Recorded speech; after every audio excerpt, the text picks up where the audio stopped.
મિત્રો આજે આપણે જોઈશું ફક્ત ઓબીસી કેટેગરી માટે જાતિનો દાખલો કેવી રીતે નીકાળો તેની સંપૂર્ણ પ્રોસેસ. ચાલો જોઈએ આજે.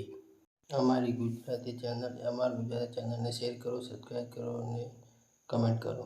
તો ચાલો આપણે જોઈએ આગળની પ્રોસેસ. જાતિના દાખલા માટે જરૂરી ડોક્યુમેન્ટ જેવી કે એલસીની ઝેરોક્ષ સ્વપ્રમાણિત, આધાર કાર્ડની ઝેરોક્ષ સ્વપ્રમાણિત, રેશન કાર્ડની ઝેરોક્ષ સ્વપ્રમાણિત, કુટુંબના કોઈ પણ એક સભ્યના એલસીની ઝેરોક્ષ સ્વપ્રમાણિત. ફક્ત અભાન વ્યક્તિ માટે એક અલગથી સોગંદનામું મૂકવાનું રહેશે, જે આપણે અંદર આપેલું છે. જાતિના દાખલાનું ફોર્મ કેવી રીતે ભરવું તે સંપૂર્ણ પ્રોસેસ એ આપણે આગળ વિભાગમાં જોઈશું.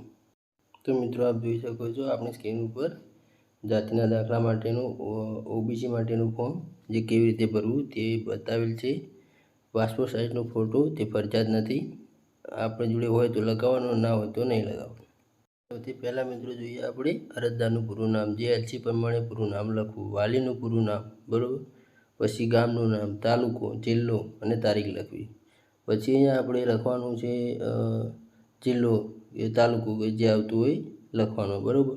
પછી આપણે એલસી મુજબ લખવાની છે અને એના પછી આપણે આપણું પૂરું નામ લખવાનું છે 1 નંબરમાં. 2 નંબરમાં આપણે વાલીનું પૂરું નામ લખવાનું છે. 3 નંબરમાં આપણે માતાનું પૂરું નામ લખવાનું છે. 4 નંબરમાં આપણે આપણું પૂરું સરનામું લખવાનું છે. 5 નંબરમાં આપણે પિતાનો વ્યવસાય લખવાનો છે કે ધંધો.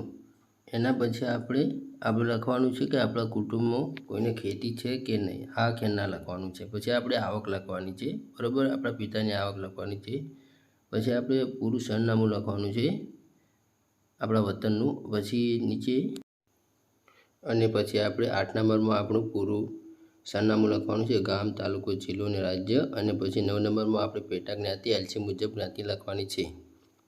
એના પછી મિત્રો આપણે આ ફોર્મ ઉપર 3 રૂપિયાની કોર્ટ ટિકિટ લગાવવાની છે, જે નજીકની પોસ્ટ ઓફિસમાં છે આપને મળી રહેશે.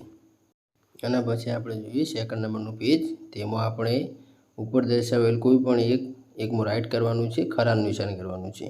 અને નીચે આપણે જોડે ધોરણ 10ની 1ની કે 12માની જે એલસી હોય તે પ્રમાણે આપણે માહિતી આપવાની છે, અને ન હોય તો લાગુ નથી પડતું તેવું લખી દેવાનું છે. આગળ આપણે જોઈએ 3 નંબરનું પેજ. એવી જ રીતે આપણે આપણા પિતાની પૂરી માહિતી લખવાની છે, જેમાં પિતાનું નામ, ઉંમર, અભ્યાસ, પેટા જ્ઞાતિ જે અગાઉ લખી તે આપણે. પછી માતાની માહિતી આપણે પૂરી આપવાની છે, માતાનું નામ, ઉંમર, અભ્યાસ જે હોય તે લખવાનું, ન હોય તો લાગુ નથી પડતું. નીચે દર્શાવેલ માહિતી હોય તો લખવી અથવા લાગુ પડતું નથી તેવું લખી દેવું. નીચે આપણે 4 નંબરમાં જોઈએ હવે એલસીની ઝેરોક્ષ, આધાર કાર્ડની ઝેરોક્ષ અને રેશન કાર્ડની ઝેરોક્ષ એ પ્રમાણે લખી દેવી અને નીચે સહી કરી દેવી અરજદારની, બરાબર છે. હવે આપણે જોઈએ આગળનું 4 નંબરનું પેજ. આપ સ્ક્રીન પર જોઈ શકો છો મિત્રો, એલસી મુજબ આપણું પૂરું નામ લખવું. એના પછી બીજા નંબરમાં આપણે વાલીનું પૂરું નામ લખવું. પહેલી અરજદારની સહી કરવી. બીજા નંબરમાં આપણા વાલીને સહી કરાવી, તારીખ લખવી અને નીચે લાગુ નથી પડતી તેવું લખી દેવું. હવે આપણે અગાઉ જોઈએ છેલ્લું 4 નંબરનું પેજ. મિત્રો આપ જોઈ શકો છો છેલ્લું 4 નંબરનું ચેકલિસ્ટ. ચેકલિસ્ટમાં આપણે કંઈ લખવાનું નથી, બધામાં હા કરી દેવાનું છે. જે આપણા તમામ ડોક્યુમેન્ટો આપણી જોડે હોય તે હા લખી દેવાનું છે. તાલુકો લખવો, તારીખ લખવી અને અરજદારની સહી કરવી. હવે મિત્રો આની પાછળ તમારે એલસીની ઝેરોક્ષ સ્વપ્રમાણિત, આધાર કાર્ડની ઝેરોક્ષ સ્વપ્રમાણિત, રેશન કાર્ડની ઝેરોક્ષ સ્વપ્રમાણિત અને આપણે કુટુંબ કોઈ બી સંબંધીનું એલસી ઝેરોક્ષ લગાવવાની રહેશે. અને આપણે નજીકના તાલુકા કચેરીએ જઈ અને એટીવીટી શાખામાં જઈને ફોટો પડાવવાનો રહેશે અને ત્યાંથી આપ સર્ટી મેળવી શકો છો. તો મિત્રો અમારી ચેનલ તમને પસંદ આવી હોય તો લાઈક કરો, શેર કરો અને કમેન્ટ કરો, અને નવા વિડીયો જોવા માટે આપ ફોલો કરતા રહો. અને મિત્રો કોઈ અભણ હોય અને જાતિનો દાખલો કઢાવવા માગતું હોય તો એને આપ સ્ક્રીન પર જોઈ શકો છો તે પ્રકારનું એક સોગંદનામું રજૂ કરવાનું રહેશે, જે 50ના સ્ટેમ્પ ઉપર આપ કરી શકો છો.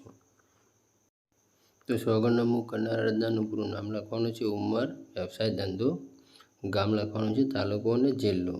આ ફક્ત આપણે અભણ વ્યક્તિ માટે છે. જે આપણે સોગંદનામાનો બીજો ભાગ જોઈ શકીએ છીએ સ્ક્રીન ઉપર, તેમાં સોગંદનામું કરનાર અરજદારની સહી નથી કરાવવાની, અંગૂઠો કરવાનો છે, કેમ કે આપણનું સોગંદનામું છે. તાલુકો લખવાનો છે અને સ્થળ લખવાનું. પછી 50નો સ્ટેમ્પ કઢાવી અને કોઈ બી નોટરી વગેરે જોડે આપ નોટરી કરાવી શકો છો અને આ આપણે અરજી પાછળ લગાવી શકો છો. પણ ફક્ત અભણ વ્યક્તિઓ માટે લાગુ પડે છે. તો મિત્રો આપ જાતિના દાખલાના ફોર્મની PDF ફાઇલ મેળવવા માગતા હો તો અમારી એમઆર ગુજરાતી ચેનલમાં અમે ત્યાં PDF મૂકેલી જ છે અને સોગંદનામાની પ્રિન્ટ પણ ત્યાં મૂકેલી જ છે. ત્યાંથી આપ ડાઉનલોડ કરી શકો છો અને પ્રિન્ટ મેળવી શકો છો. હવે અમારી એમઆર ગુજરાતી ચેનલને આપ શેર કરો, સબસ્ક્રાઈબ કરો અને લાઈક કરો. આવતા વિડીયોમાં આપ ફરી મળીશું. જય હિન્દ, જય ભારત.